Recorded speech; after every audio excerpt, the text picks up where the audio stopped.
Morning class. इसमें जो लोग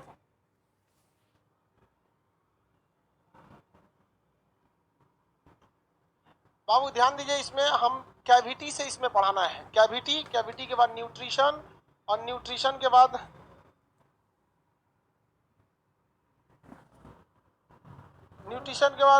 मेटाबॉलिज्म, मेटाबॉलिज्म के बाद डिजीज, डिजीज के बाद फाइलम। ठीक है, आपका चलेगा कहां से? कैविटी से। हाँ,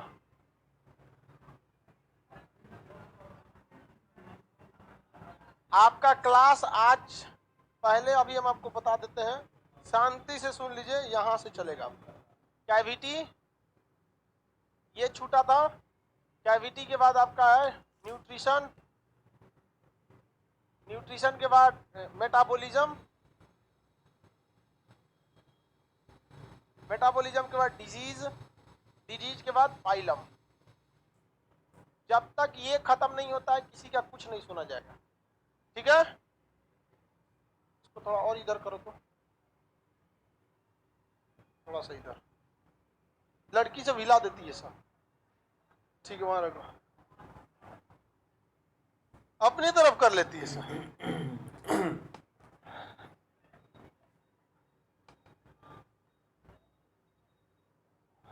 सर हम पॉलिटी परचेज किए हैं, फिर परचेज करना पड़ेगा, कर लो। एक आदमी 2 बार क्यों परचेज करेगा? इसका कहने का सेंस है कि पूरा एक बैच में कर लिया तो फिर कर लें, फिर कर लो, अगला बैच आएगा तो फिर कर लेना। यार इतना भी बुद्धि नहीं है तो हम क्या कर सकते हैं? ऐसे ही सब जो क्या बताया आपको। चलिए हम लोग कैविटी की बात करते हैं। कितना लोग जूलॉजी नहीं पढ़ा है? हाथ उठाओ। तो तुम लोग इसमें बैठा का है? आप लोग बकलोल थोड़ी, आप लोग बकलोलिया है। हम तो बोलबे नहीं किया बकलोलिया सबको कुछ। लेकिन अपने से ये लोग क्या कहते हैं, कॉमन सेंस लगा लेती हैं सर, कि हम भी तो उसी कैटेगरी में आते हैं।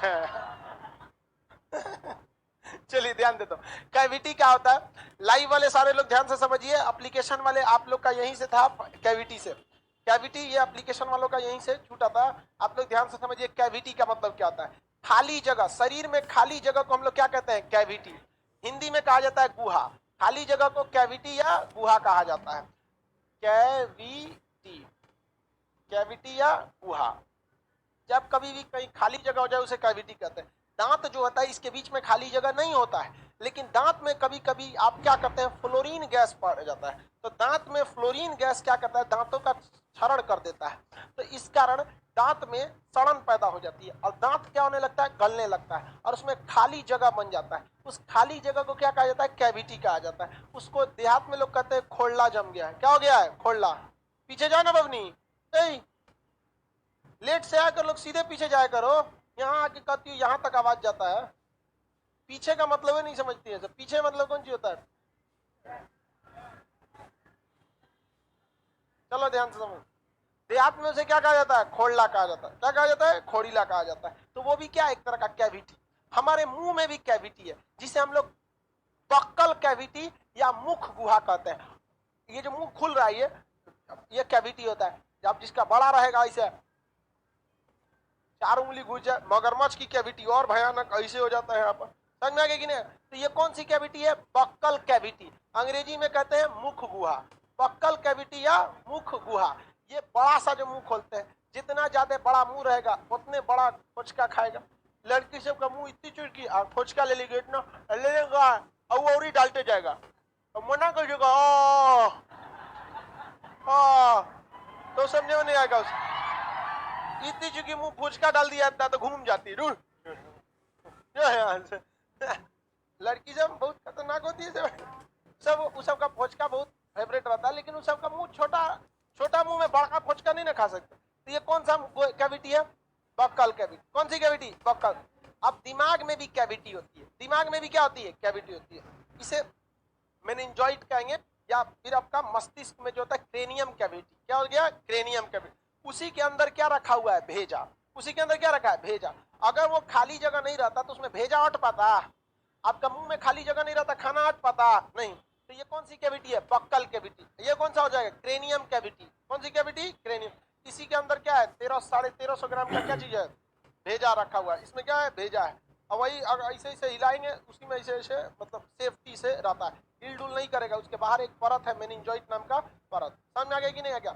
आगे बढ़े तो ये बताइए कौन सी कैविटी? क्रेनियम कैविटी, ये बक्कल।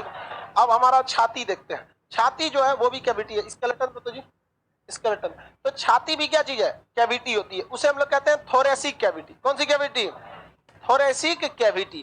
थोरेसिक कैविटी को हिंदी में कहते हैं वक्ष गुहा। छाती भी क्या है? वक्ष गुहा। तभी ना उसके अंदर फेफड़ा सेट किया गया है, दिल गुर्दा क्या किया गया? सेट किया गया। तो ये कौन सी कैविटी हो गई भाई? Thoracic cavity. हिंदी में बोलिए तो वक्ष गुहा।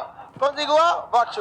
पेट भी है ना, पेट, ये भी कैविटी है। तभी ना एक थरिया खा लेते हैं अट जाता है, नहीं कैविटी नहीं रहता तो अट जाता है।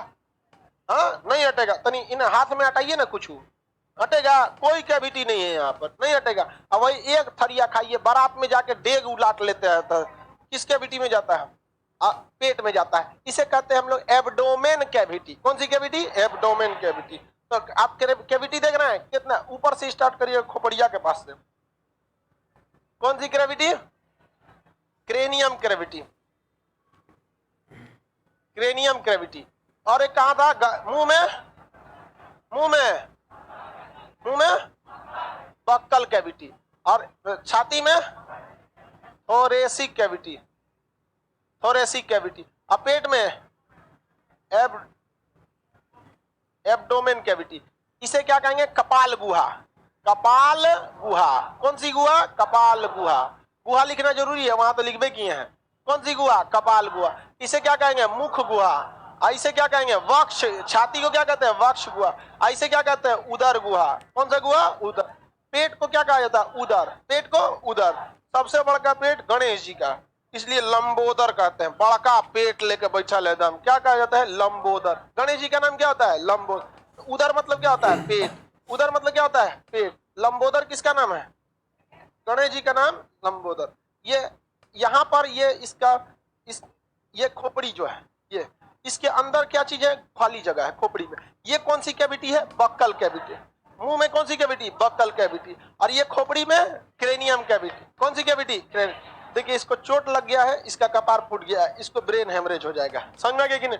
जब कभी भी खोपड़िया पे तेज मार देते हैं तो ब्लड क्या हो जाता है? क्लॉट कर जाता है। ब्लड क्या कर जाएगा? क्लॉट। अब उसको खोपड़ी काट के उस क्लॉटिंग ब्लड को निकालना पड़ेगा, नहीं तो क्लॉट ब्लड सड़ जाता है और वही वहां पे ब्रेन सड़ जाएगा और ब्रेन हेमरेज होगा, एक और से मर जाएंगे। यहाँ पर अगर ब्रेन पे चोट तेजी से लग जाएगा तो इसकी अंदर एक परत होती है मेनिंजॉइट, उस मेनिंजॉइटिस हो जाएगा, आप वहां पे भी क्या हो सकते हैं? मर सकते हैं। तो बताइए अभी ये सबसे मुंह का घुमा ले रहा है, इसका गटा ही टूट गया है जी। गर्दन टूट जाता है ना तो यही होता है, इधरों घूम जाता है। यहाँ पे गर्दन टूट गया है, मरने के बाद कौन ध्यान दे रहा है इसका कौन चीज टूटा है? ये कौन सी कैविटी है? हाँ, वक्ष गुहा। थोरेसिक कैविटी है वक्ष गुहा। बताइए तो छाती दिल वगैरह कहाँ रहता है? वक्ष गुहा। ये कौन सी कैविटी है? उदर गुहा। पेट वगैरह उदर गुहा। कौन सी गुहा? उदर गुहा। समझ में आ गया आप लोग का? Cranium cavity, buccal cavity, cranium cavity, buccal cavity, thoracic cavity, abdomen cavity. अंग्रेजी में बोलेंगे कपाल गुहा, मुख गुहा, वक्ष गुहा, उदर गुहा। वक्ष गुहा और उदर।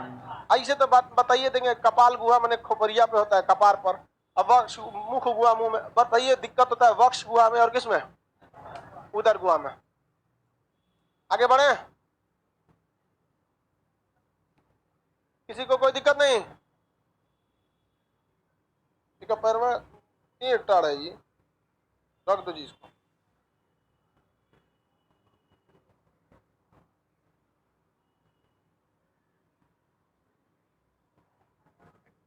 आगे बढ़ते हैं, किसी को कोई दिक्कत है?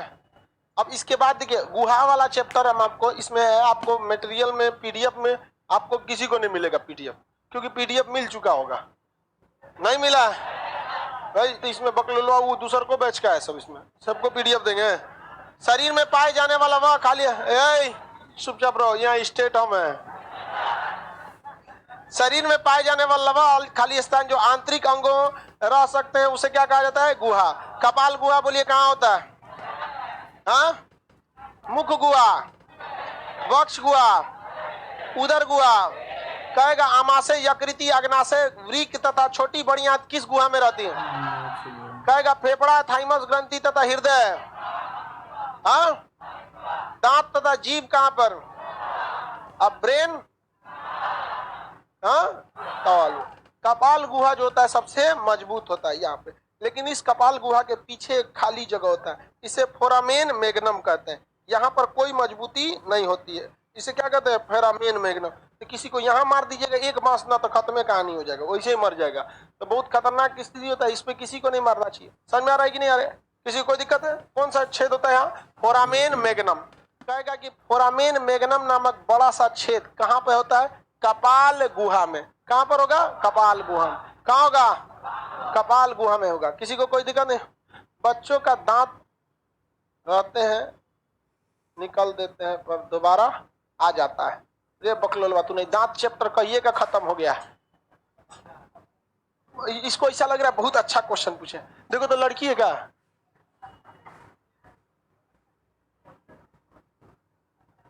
हाँ हाँ, ऊपर गया, ऊपर गया, देखो बस यही है। पढ़ो तो, पूरा नाम पढ़ो ना। संचिका उपाध्याय। अरे दिस इज कॉल्ड एक्सपीरियंस। अब लड़की लोग बताओ हम क्या आप गलत बोलते हैं? एक्सपीरियंस बहुत मायने रखता है। सवाल पूछ के हम पूछने का हिसाब से हम समझ जाते हैं कौन पूछा होगा। ये तो पढ़ा चुके हैं हम दांत वगैरह का चैप्टर, अब इसमें इतना नहीं है। चलिए अब ध्यान से समझते आगे। अब कोशिकाओं की इकाई समझते हैं। पीडीएफ नहीं मिला है, हम दे देंगे आपको पीडीएफ, कल दे देंगे। हमको ध्यान में था कि पीडीएफ दे दिए होंगे। ये चैप्टर हो गया आपको कैविटी। इससे भूले भटके कभी एगो सवाल पूछ देता है। अब यूनिट ऑफ बॉडी पूछता है। यूनिट मतलब होता है इकाई। यूनिट का मतलब क्या होता है? इकाई। बॉडी की कुछ कुछ क्या है? इकाई है। इकाई किसे कहा जाता है? आखिर वो चीज किस चीज से बनी है? सिंगल मतलब किस किस चीज को जोड़ के वो चीज बनी है, उसी को क्या कहा जाता है? इकाई। ये बकलोलवा क्या हो गया है? जल्दी, कौन गिर गया? पार्टनर गिर गया छत पे से। जा, इसका पार्टनर गिर गया। चलो ध्यान से समझिए बाबू। यूनिट किसे कहा जाता है? इकाई। मतलब वो कोई भी चीज किस चीज से मिलकर बनी है, उसी को क्या कहा जाता है? इकाई। जैसे क्लासरूम क्या होता है? क्लासरूम। क्लासरूम किसका इकाई है? स्टूडेंट का। बेंच का कौन बोल रहा है? अरे बेंच नहीं रहेगा तो भी क्लासरूम हो जाएगा, नहीं देखते जमीन पे बैठता है तो। क्लासरूम किस चीज की इकाई है? हाँ, रानी पांडे आप क्या लिखते हो? जो काम का चीज है वही पूछिए लोग, आगे पीछे का मत पूछा कीजिए लोग कौन चीज कहाँ रहेगा। आगे देखते रहिए। क्लासरूम किस चीज की इकाई? मतलब स्टूडेंट की इकाई। स्टूडेंट मिलके क्या बना देते हैं? क्लास। दीवार किसका इकाई? ईंटा का।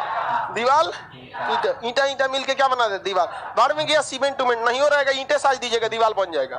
कितना गांव में ईंटे साज के आदमी को दीवार बना देता है, नहीं तो बकरी उकरी नहीं हाथ पाती है। बगीचा के चारों ओर ईंटा साज के नहीं दीवार बना दिया जाता है, बकरी उकरी मत हिल जाए।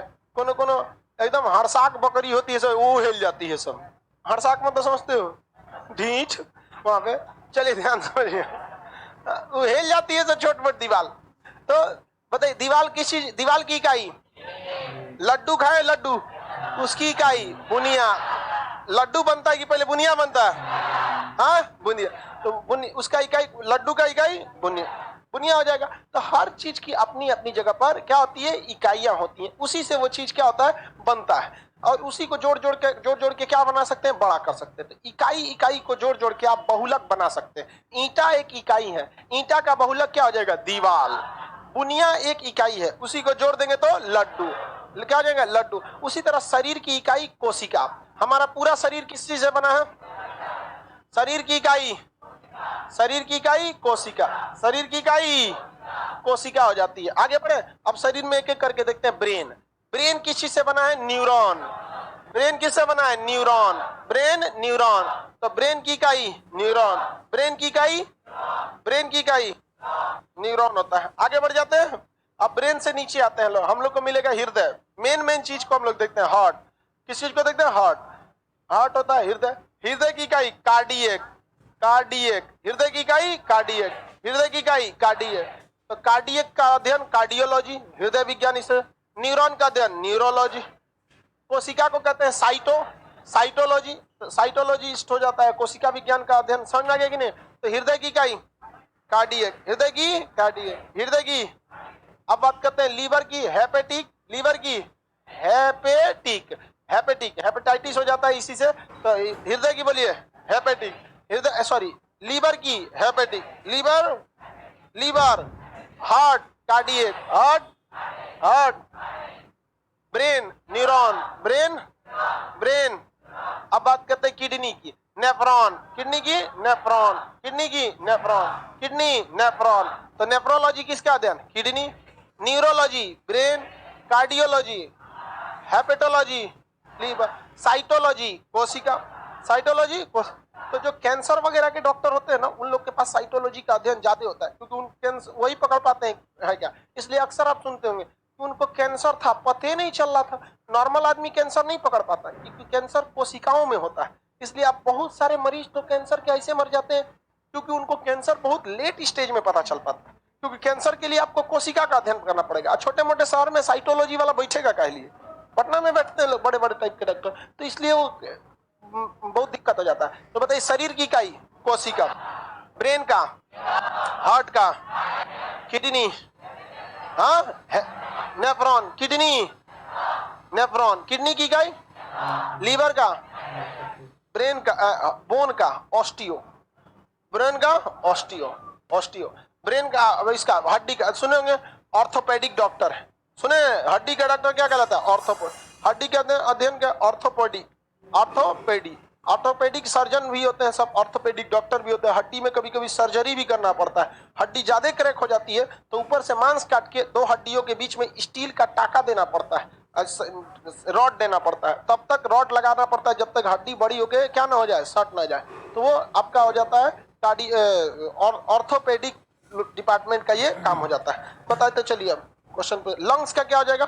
एल्वियली, लंग्स में श्वसन तंत्र बताए थे कि नहीं? एल्वियली, कोरोना में क्या जाम हो जाता था? एल्वियली, लंग्स का, लंग्स का एल्वियोली, लंग्स का एल्वियोली, लंग्स एल्वियोली, लंग्स का एल्वियोली। बताइए बॉडी का, brain, heart, lungs alveoli, lungs alveoli. हम ये जो सांस लेते हैं क्या ऐसे आप फेफड़ा को कोई गोदाम समझ रहे हैं क्या? इसे खाली होगा हवा चल जाएगा और फिर एक बना, फेफड़ा गोदाम ऐसा नहीं है, उसमें छोट छोट छोट छोट क्या बना है? गुच्छा। सांस लेते हैं तो उसी छोटे छोटे गुच्छों में चला जाता है, उसी गुच्छों को क्या कहते हैं? एल्वियोली। क्या कहेंगे? एल्वियोली। अब जो जूलॉजी नहीं पढ़ा है वो अजीब देख रहा है, ये सब कौन चीज होता है? अभी तक तो पेड़ पत्ती पढ़ रहे थे, अचानक फेफड़ा कहां से आ गया? आगे बढ़ सर, इकोनॉमिक्स क्लास के लिए ट्विटर पे कैंपेन कर देंगे हम लोग। अरे यार मत कर ट्विटर पे। दुर्गा पूजा बादे ना होगा कोई बैच, इधर बैच स्टार्ट नहीं ना कर सकते हैं, दशहरा के बाद वहां बैच स्टार्ट होते हैं सर। बहुत सारे लड़के अभी दुर्गा पूजा के बाद आएंगे।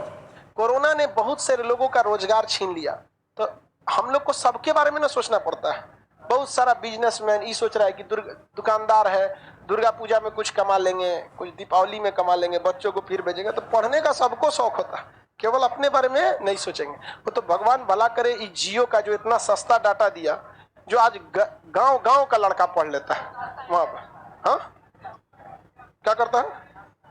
खाली नाश्ता है तुम्हारा? कौन तेरा अपन पर्सनल जियो है क्या? इसका जियो वाला चलबे नहीं करता। तू गोदाम में रहता है क्या? लॉज में रह रहा? रिचार्ज कराए कि नहीं? गधा कहीं का कर रहा है कि सर हमारा वाला में जियो खाली गोल गोल घूमता है, रिचार्ज नहीं कराया है। गोल कहीं का। चलिए बाबू, अब अगला चैप्टर है न्यूट्रिशन। बहुत इंपॉर्टेंट चैप्टर है न्यूट्रिशन। इसका पीडीएफ नहीं है आपके पास, हम आपको इसके पीडीएफ कल देंगे। ये खत्म हो गया, ये तो पढ़ाना ही नहीं चाहिए, ये सब चीज तो पढ़ा देते हैं हम पहले ही, लेकिन क्या होता है कि एक जगह इसको बता देते हैं। न्यूट्रिशन का मतलब क्या होता है? पोषण। क्या कहलाता है? पोषण। बहुत इंपॉर्टेंट चीज होता है न्यूट्रिशन। हल्ला मत कर बकलोल, सब ध्यान दो इधर, टाइप वाले सब लोग समझिए। पोषण का मतलब होता है हमारे शरीर के लिए जरूरी पदार्थों को हम क्या कहते हैं? पोषण। शरीर के वृद्धि विकास के लिए जरूरी पदार्थ क्या कहलाता है? पोषण। पोषण तत्व अलग अलग काम के होते हैं। कुछ ऐसे पोषण होते हैं जो हमें एनर्जी देते हैं, जैसे कार्बोहाइड्रेट है, फैट है, जल है, ये एनर्जी देता है। आप बहुत थके रहेंगे ना, एक गिलास पानी पी लिए तुरंत टनटना जाते हैं, देखें कि नहीं देते हैं? तुरंत एकदम कोनो बेहोश हो जाता है, पानी पिला पानी पिला पानी पिला, समझे कि नहीं? कई को तो लोग ऐसे होते हैं पानी पिला के बेहोश कर देते हैं। देहात में नहीं कहते अरे ऐसा लड़का होलो ना पानी पिया के रख दे लो एक से एक रहता है। तो ये कुछ पोषक पदार्थ हमें क्या देते हैं? ऊर्जा। ज्यादा गिर गया है, ग्लूकोज पिला दो, नहीं समझ में आ गया? ग्लूकोज के पिला दिए तुरंत सही हो जाता है। तो हमारे शरीर में पोषक पदार्थ जो होते हैं सब, वो कई काम अलग अलग करते हैं। कुछ का काम होता है ऊर्जा देना, जैसे कार्बोहाइड्रेट ऊर्जा देता है, फैट ऊर्जा देता है, जल ऊर्जा देता है। लेकिन इसी में कुछ का काम होता है हमारे शरीर की वृद्धि करना। शरीर की क्या करना? वृद्धि कर। जैसे प्रोटीन, प्रोटीन ऊर्जा नहीं देता है, बल्कि प्रोटीन क्या करता है? शरीर की वृद्धि करता है। हमारे शरीर में प्रोटीन ज्यादा, आपको क्या होगा? वृद्धि ज्यादा हो जाएगा। प्रोटीन की मात्रा हॉर्लिक्स में मिला दो, प्रोटीन की मात्रा कॉम्प्लान में मिला दो, प्रोटीन की मात्रा प्रोटीन एक्स में मिला दो, सब एक के चीज है, बस नाम बदल बदल बेचता है। लटकने से कुछ नहीं होगा। मम्मी से कहो कॉम्प्लान पिलाए हैं देखिए हाँ हाँ, हाइट बढ़ाइए, एक से एक लाता है। अब एगो कोनो अलग अलग टाइप की सब आते हैं प्रचार के लिए अपनी अच्छा चीज है। सर मेरा एफ क्लेट क्लियर हो गया है, हेल्प कीजिए एसएसबी के लिए, मेरा एफ कैट क्लियर हो गया है।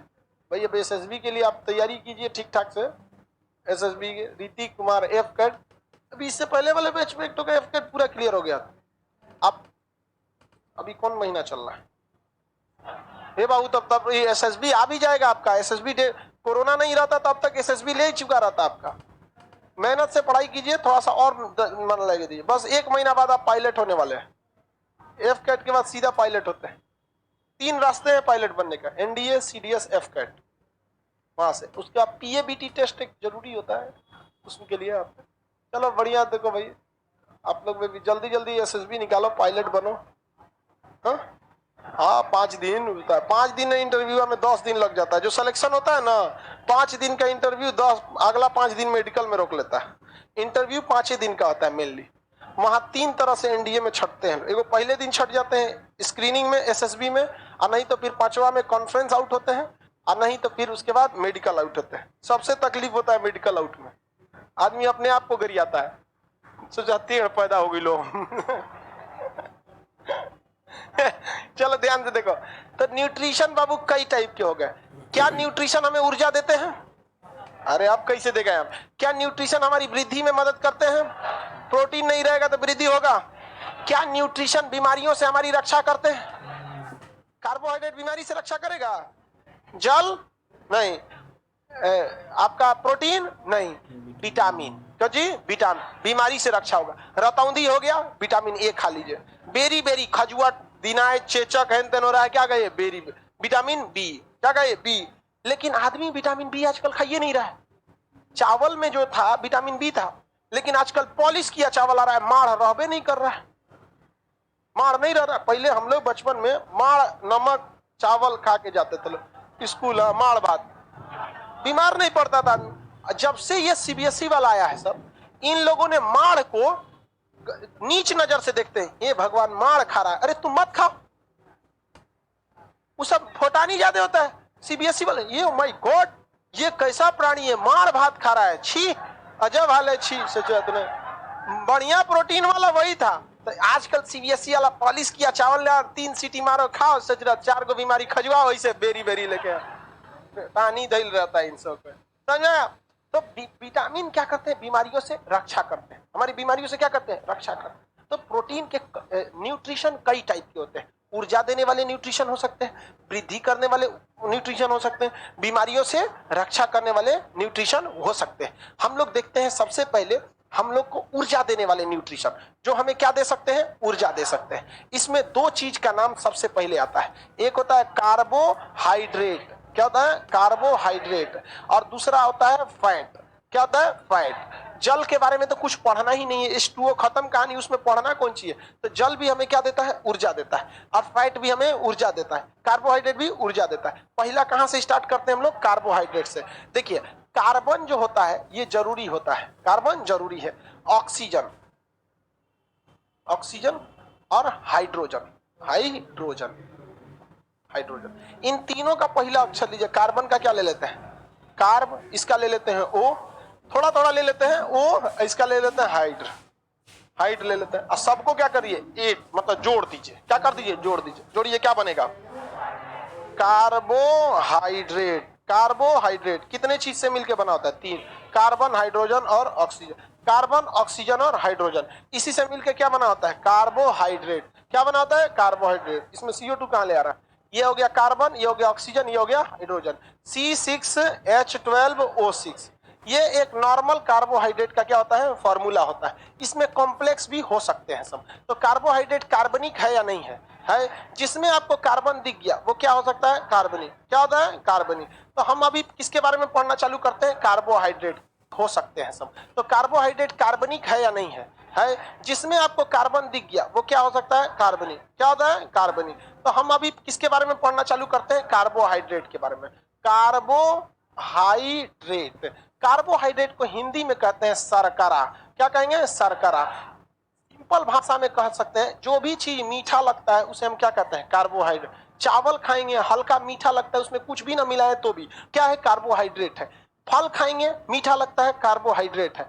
रोटी खाइए चुपचाप बिना किसी मिला के खाइए, हल्का सा उसमें क्या रहता है? मिठास रहता है। तो जो भी चीज में हल्का सा मिठास रहता है वो क्या होता है? कार्बोहाइड्रेट। फल में कार्बोहाइड्रेट है कि नहीं है? तो कार्बोहाइड्रेट हमें मीठा लगता है यहाँ पर, और ये जो कार्बोहाइड्रेट है ये हमें ऊर्जा देता है। लेकिन हर चीज की अलग अलग कैटेगरी होती है। तो कार्बोहाइड्रेट भी तीन कैटेगरी का। कितने कैटेगरी का? तीन। यानी शर्करा कितने कैटेगरी का? तीन कैटेगरी का। एक लो लेवल का शर्करा, मीडियम लेवल का शर्करा, हाई लेवल का शर्करा। कितने टाइप के शर्करा हो जाएंगे? तीन टाइप के। कितने टाइप के? तीन टाइप के। कितने टाइप के? तीन। एक होता है मोनोसेकेराइड, मोनोसेकेराइड, मोनोसेकेराइड, ये सबसे लो लेवल का होता है। एक होता है डाइसेकेराइड। कौन सा? डाइसेकेराइड, डाइसेकेराइड, ये मीडियम लेवल का होता है। और एक होता है पॉलीसेकेराइड। कौन सा? Polysaccharide, polysaccharide. सबसे हाई लेवल का शर्करा कौन होता है? हाँ, पॉलिस। देखिए सबसे लो लेवल का मोनोसेकेराइड, सबसे लो लेवल का जैसे ग्लूकोज। कौन सा हो गया? ग्लूकोज, ये सबसे लो लेवल का होता है। फ्रुक्टोज, ये सब क्या है? एकदम लो लेवल के हैं। सबसे आसानी से पचेगा पॉलीसेकेराइड की मोनोसेकेराइड? हाँ, मोनोसेकेराइड। अब भाई सिंपल सा, आप रोटी खा लेंगे तो आराम से पचेगा। रोटी के ऊपर मक्खन लगा लेंगे तो मुश्किल से पचेगा। पराठा बना देंगे और पचेगा, मेहनत होगा। पराठा के अंदर से कुछ ठूस दीजिए उसमें, जैसे तंबाकू ठूस दीजिए, तंबाकू, आलू, तंबाकू बोल दिए यार। हाँ, आलू, तंबाकू बोल दिए, खा के बेहोश हो जाएगा तो। आलू ठूस दीजिए, कौन सा पराठा हो जाएगा? आलू का पराठा। एक से एक पराठा बनाता है सब, पनीर का पराठा, और मुश्किल से पचेगा। तो सिंपल, सबसे सिंपल कौन सा होता है? मोनोसेकेराइड। ग्लूकोज, फ्रुक्टोज, ये कैसे होते हैं? बहुत सिंपली पच जाते हैं, बहुत ही सिंपल क्या हो जाते हैं? पच जाते हैं। लेकिन दो मोनोसेकेराइड को, दो मोनोसेकेराइड को मिला देंगे तो कौन सी हो जाएगा? डाइसेकेराइड। डाई माने कई को? दो। डाई माने, तो अगर हम दो किसको मिला दे? मोनोसेकेराइड, दो मोनोसेकेराइड, तो क्या बन जाता है? डाइसेकेराइड। क्या बन जाता है? डाई। जैसे सुक्रोज। क्या जी? सुक्रोज। क्या हो गया? सुक्रोज। इसमें मिला दीजिए ग्लूकोज और फ्रुक्टोज, ग्लूकोज और फ्रुक्टोज, तो ये क्या हो जाता है? डाइसेकेराइड। क्या बन जाता है? डाइसेकेराइड। ज्यादा मीठा कौन होगा? डाइसेकेराइड। ज्यादा मीठा डाइसेकेराइड। आराम से कौन पचेगा? आराम से पचेगा मोनोसेकेराइड। अब पॉलीसेकेराइड, पॉली मतलब बहुत ज्यादा, खूब ज्यादा ग्लूकोज, फ्रुक्टोज, माल्टोज सबको फेंट दीजिए तो क्या बन जाता है? पॉलीसे। सबसे कॉम्प्लेक्स कौन होता है? पॉलिस। सबसे कॉम्प्लेक्स पॉलिस। इसमें आता है स्टार्च। क्या आता है? स्टार्च। इसमें आता है आपका सेल्यूलोज, सेल्यूलोज। इसमें आता है काइटिन। क्या आएगा? काइटिन। ये सब थोड़ा सा टफ होते हैं। ये क्या होते हैं? टफ। हम लोग किसको पचा सकते हैं? मोनोसेकेराइड। हम क्या डायरेक्टली डाइसेकेराइड को पचा सकते हैं? नहीं, हमको डाइसेकेराइड को तोड़ना पड़ेगा मोनोसेकेराइड। क्या हम इसको पचा सकते हैं? नहीं। हमको अगर पचाना है तो इसको किस में तोड़ेंगे? डाइसेकेराइड, और उसके बाद तोड़ेंगे मोनोसेकेराइड। यानी अगर किसी को इमरजेंसी में ऊर्जा चाहिए, एकदम जल्दी दे, तो कौन सा देंगे? पॉलीसेकेराइड। सोच रहा मर जाएगा वो पचाते पचाते, पॉलीसेकेराइड को कहेगा डाइसेकेराइड में बन, डाइसेकेराइड के बाद मोनोसेकेराइड। उससे अच्छा क्या देंगे? मोनो। अब मोनोसेकेराइड में सबसे फेमस ग्लूकोज। कुछ हुआ चढ़ाओ ग्लूकोज सीधे, समझ आ गया कि नहीं? अगर देहात में अगर किसी को ग्लूकोज चढ़ रहा है तो लोग उसको सीरियस समझते हैं, ये माई पानी चढ़ तो उसको सीरियस समझते हैं, बल्कि वो बहुत सीरियस बात नहीं होता है। लेकिन देहात में अपना अपना एक स्टैंडर्ड है, वहां पर पानी चढ़ रहा है, सब रिश्तेदार देखने आएगा, ये माई मर तो अब कुछ दिन, समझ में आ गया कि नहीं आ गया? जबकि ऐसा कुछ नहीं होता, पानी चढ़ना मतलब कुछ नॉर्मल चाहिए होता है। अब वो मरीज समझ जाता है कि अब हम ज्यादा बीमार पड़ गए, समझ आ गया? जब तक उसको पानी नहीं चढ़ेगा, टंडना ठीक हो जाए तो तहीं से बीमार पड़ लो, अब पानी चढ़ जाएगा तब हताश जाएगा, बाबू के बुलावा अरे यार उसको ग्लूकोज चढ़ा रहा है, कोई दिक्कत नहीं है, उसको नहीं हो चढ़ाएगा तब वो क्या हो जाएगा? बच जाएगा। बट इंस्टेंट एनर्जी किससे देता है? ग्लूकोज से। इंस्टेंट एनर्जी ग्लूकोज से। शरबत दीजिएगा तो शरबत किसका बताया? चीनी का। चीनी किस चीज का होता है? सुक्रोज। चीनी में सुक्रोज, उसका पेट उसको पचाएगा, क्या बनाएगा? डाइसेकेराइड। अब टोटल का टोटल डाइसेकेराइड तो मोनोसेकेराइड में बनेगा नहीं, उसमें कुछ बर्बाद होगा, उसके बाद वो एनर्जी लेगा, तब तक उसको दिक्कत हो जाएगा। देहात में अगर कुछ नहीं मिलता है, कोई बेहोश होता है, ग्लूकोज नहीं चढ़ता है, चीनी पानी नमक घोल के पिला देता है, पी चीनी पानी उसको क्या देता है? एनर्जी। और नमक ब्रेन के लिए जरूरी है। ब्रेन अगर ब्रेन में सिग्नल नहीं जाता है ना तो सोडियम दिया जाता है। सोडियम कहाँ खरीदने जाइएगा? नमक में सोडियम रहता है। तो देहात का आदमी ऊर्जा देने के लिए, हाँ, ऊर्जा, बेहोश आदमी को ऊर्जा कौन देता है? पानी और चीनी, और उसके दिमाग को टनटना देता है। नमक नहीं देंगे तो उसको ऊर्जा रहेगा, लेकिन कहेगा मनवा थकल थकल है, तन से नमक डाल दीजिए टनटना जाएगा। What happen? तुरंत एकदम टनटना जाता है।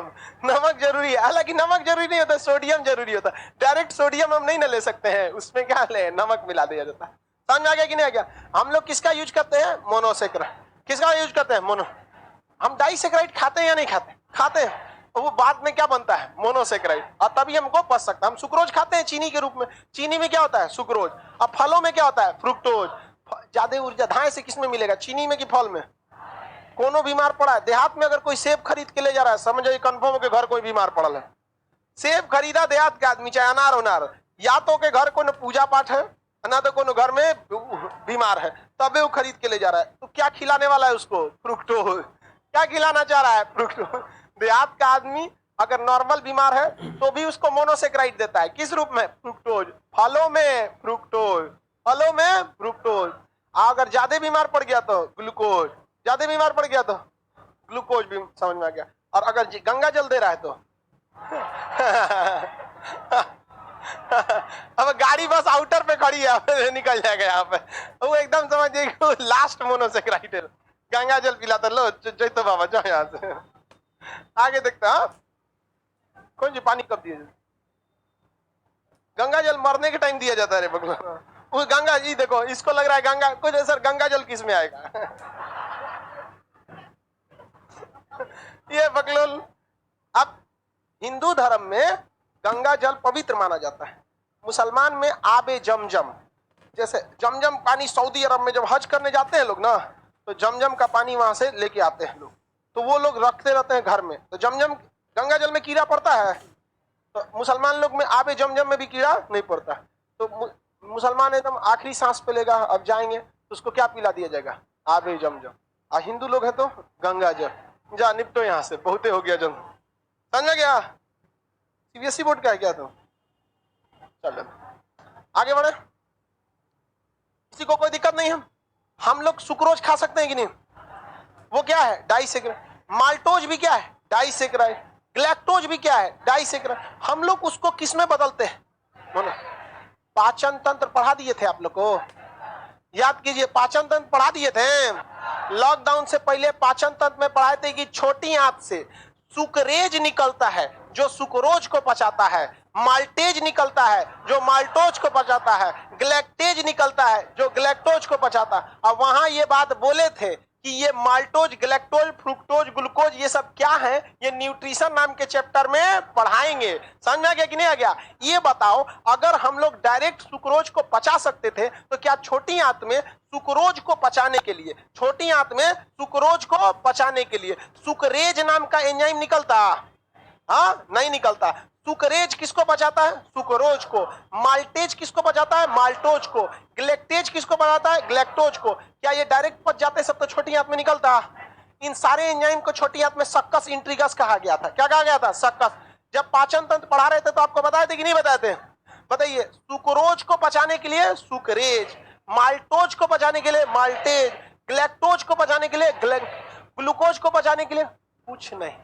ग्लूकेज निकला था, वो तो अपने मरने के कगार पे है, सोच रहा। अब उसके बाद टूटेगा तो C6H12O6 खत्म हो जाएगा कहानी वहां पे। ये एकदम लास्ट स्टेज हो जाता है। समझ में आ रहा है कि नहीं आ रहा है?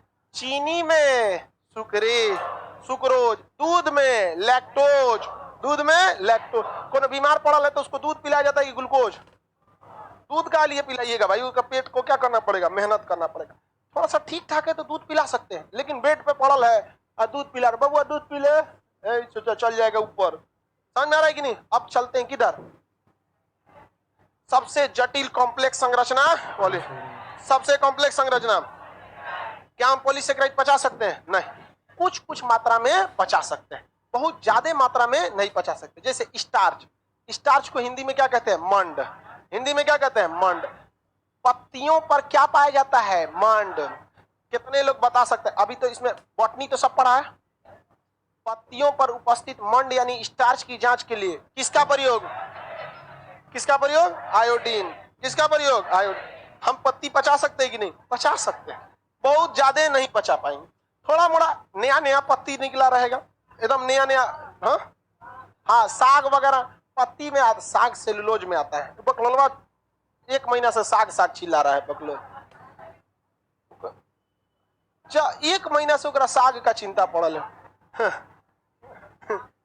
समझिए ध्यान से। पत्तियों पर क्या पाया जाता है? स्टार्च।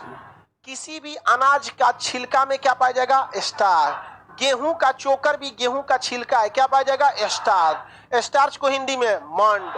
हम पचा सकते हैं कि नहीं? पचा सकते, लेकिन ज्यादा मात्रा में नहीं पचा सकते। स्टार्च का हमारे पेट में जाना जरूरी है, नहीं जाएगा तो दिक्कत हो जाएगा। इसीलिए हम जब गेहूं खरीदते हैं तो उसको चाल चाल के गेहूं को, एगो नहीं होता है, चल नहीं बोलते हैं ना? हाँ, वहां पे आप लोग भी पिसवा के लाते होंगे आटा। हम लोग भी बचपन में खूब आटा पिसवा के लाते। गेहूं पिसवाइए और उसको आटा मम्मी क्या करती थी? चाल के 1 के दिन में चाल देंगी मम्मी। 25 किलो 30 किलो आटा पिसवा के लाएंगे, 1 के दिन में चालेंगे। अब मम्मी 1 घंटा लग जाएगा, और उसके बाद थकी रहेंगी तो गुस्सिया के खोजेंगी, कोना के झारे हैं, तो इधर आ, खाना खाया है तुम? मम्मी भूल गए थे, 1 तमा चले हैं। अरे भाई आप आटा चालिए, गुस्सा है, उधर से थकी है, हमारा ऊपर काहे को निकाल देती है? बचपन में मम्मी बहुत पीटी हम लोग को, चैली से, चप्पल से, बेलना से, सब चीज से। आप लोग ना पिटाए क्या? अरे यार हम तो अभियो पिटा जाते हैं। चलिए ध्यान समझिए। तो चोकर जरूरी है। चोकर में क्या पाया जाता है? स्टार्च। आपको पाचन तंत्र पढ़ाए थे। मुंह में बनने वाला लार जिसमें टाइलिन और डाइस्टेज, ये किसको बचाते हैं? स्टार्च। किसको बचाते हैं? स्टार्च। समझ में आ गया कि नहीं आ गया? हम लोग में थूक यानी लार दिन में 1.5 लीटर बनता है, क्योंकि हम लोग स्टार्च कम खाते हैं। और गैया को तो हुमच के आप खाली चोकरवे देते हैं, यानी गैया केवल क्या खाती है? स्टार्च। इसलिए 1 बाल्टी कौड़ी करके थूकती रहती है। देखते हैं ऐसे ऐसे कौड़ी करता है। कई गो लड़को च्युइंगम खा के कौड़ी करेगा, और सबको लगता है कि हम बहुत एडवांस है। देखेगा से कोई सामने बैठा है और चबाएगा सो, हाँ ठीक है, मन करता है मुंह उठा कर 1 लात मुंह पे दे दे, चलता कहीं कहीं। मतलब लोगों का स्टैंडर्ड गजब है। मतलब ये नहीं समझते हैं कि हम बेवकूफी कर रहे हैं, उसको वो शान समझते हैं कि यार तुम्हारा बुद्धि कहाँ है? च्युइंगम खा रहा है कोई पढ़ा लिखा इंसान 1 तमाचा दे देगा, बात करने है कि च्युइंगम खा रहा है। आप ईयरफोन लगा लेगा, हाँ सर ये कैसा हो गया, ऐसे लेके सूगा कनवे में मार दे। यार ईयरफोन लगा रहे हो, मरो तुम अपने कमरे में। जब सामाजिक जगह पे हो तो सामाजिक ढंग से रहो। ये हो आएंगे, च्युइंगम खाएगा, ईयरफोन लगाएगा, 2 बटन खोल के लहरा के चलेगा। इसे ऐसा सबको जेसीबी का पिछवा वाला दतवा होता है ना, खड़े बकोट लो इसे। बताओ, अनाज के बाहरी परत पर, अनाज के बाहरी परत में, दवाओं के कैप्सूल पर, पत्तियों पर हम स्टार्च को पचा सकते हैं या नहीं? बहुत कम मात्रा में, ज्यादा नहीं पचा सकते, ज्यादा नहीं सेल्यूलोज, पेड़ पौधों के डंठल पर सेल्यूलोज, पेड़ पौधों के तना में सेल्यूलोज, सेल्यूलोज होता है। गाय भैंस जो बड़े बड़े मोट मोट दतवन में सेल्यूलोज, तो दतवन खाइए ना, नहीं पच पाएगा, सेल्यूलोज होता है। समझा गया कि नहीं आएगा? रुई, ये कपड़ा किसका बना है? सेल्यूलोज, उसी से बनाया गया। गन्ना किसका है? सेल्यूलोज। आप गन्ना का रस चूस के उसका सुक्रोज क्या करते हैं? चूस जाते हैं। आप क्या फेंक देते हैं? सेल्यूलोज। क्या फेंक देते हैं? सेल्यूलोज। गाय भैंस सेल्यूलोज को क्या कर सकते हैं? पचा सकते। हम लोग नहीं पचा। अगर बहुत नॉर्मल सेल्यूलोज है, जैसे आपका साग में हो गया, कोई नॉर्मल पत्ती, नॉर्मल डंठल वंगल है, उसको क्या कर सकते हैं? पचा सकते हैं। नीम का छोटा मोटा फिलहाल है, उस सब को पचा सकते हैं। तुलसी उलसी है, उसका डंठल वगैरह पचा सकते हैं। ज्यादा मात्रा में हम सेल्यूलोज को नहीं पचा सकते। तो हम लोग सेल्यूलोज को नहीं पचा सकते, क्योंकि सेल्यूलोज को पचाने के लिए अपेंडिक्स की जरूरत पड़ती है। किसकी? अपेंडिक्स। और हम लोग का अपेंडिक्स काम करना बंद कर चुका है, जानवरों का अपेंडिक्स काम करता है। तो हम लोग सेल्यूलोज को ना के बराबर क्या कर सकते हैं? पचा सकते हैं। सेल्यूलोज रेशे की तरह होता है। अब आप ही बताइए ना, किसी भी पेड़ का एक डंठल छीलेगा तो रेशा की तरह निकलेगा कि नहीं? तो कहेगा इनमें से कौन सा न्यूट्रिशन रेशा के जैसा होता है? अरे भैया, लकड़ी चीरोगे तो उसमें भी रेशा बना होता है, और लकड़ी चीरने वाला रेशे में मिला के चीरता है, उसी रेशा पे मारता है, खटाक से चीरा जाता है। ऐसे तनी ऐसे लकड़ी रखा है, ऐसे चीरिएगा तो चीरा जाएगा। और लकड़िया मान के चलिए मोटका इसे सिल्ली है, हैपे से काटिए, इसे कटेगा, रेशा नहीं मिलता है वहां पर। तो रेशा वाला न्यूट्रिशन सेल्यूलोज। कपड़ा किसका? हाँ, पेड़ पौधों के डंठल, नोट सेल्यूलोज किसका होता है? सेल्यूलोज। अब होता है काइटिन, ये तो सबसे जटिल होता है, इसे हम लोग मर जाएंगे नहीं पचा सकते हैं। काइटिन, स्टार्च को नॉर्मली पचा लेते हैं, सेल्यूलोज को कुछ कुछ कुछ कुछ तनी मनी ना बराबर 1-8%, ये तो मर जाएंगे नहीं पचा सकते। काइटिन, मछली देखे, उसका जो चोइटा होता है, चोइटा नहीं समझता है? हाँ, सोचा इसका पोछिया गड़बड़ा गया।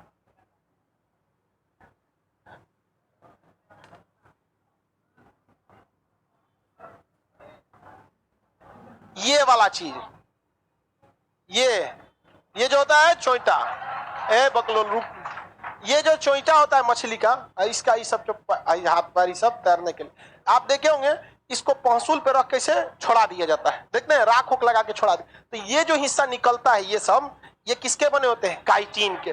पचा लेंगे आप, इसको पूरा बढ़िया से साफ करके छोड़ाया जाता है। ये नहीं पचा सकते हैं। ये कैसा है? ये है काइटिन। किसमें आता है? पॉलीसेकेंड। ये नहीं पचा सकते हैं, ये जल को अंदर जाने नहीं देता है। कहेगा कौन सा कार्बोहाइड्रेट यानी कौन सा शर्करा जल के प्रति अवरोधक का काम करता है। जानवरों के बाहरी खोल किसके बने होते हैं? काइटिन। अब पेड़ पौधों के बाहरी छाल सेल्यूलोज, अनाज का बाहरी छिलका, अब पूरा पेड़ का बाहरी छिलका, आप कीड़े मकोड़े के बाहरी छिलका, हम लोग इसको पचा सकते हैं। हाँ, इसको ना बराबर अगर सीधा बोले पचा सकते हैं, सीधे बोल दीजिएगा ना। कोई एक्सेप्शन के केस में पचा सकते हैं। काइटिन 2 बार बोलिएगा ना, फिर बोलिएगा ना। समझ में गया कि नहीं गया? अरे गैप करके बोलिए ना ना ना, तो ना हो जाएगा। समझ में आ रहा है कि नहीं आ रहा है? आगे का क्लास कल देखेंगे, कल PDF दे दो।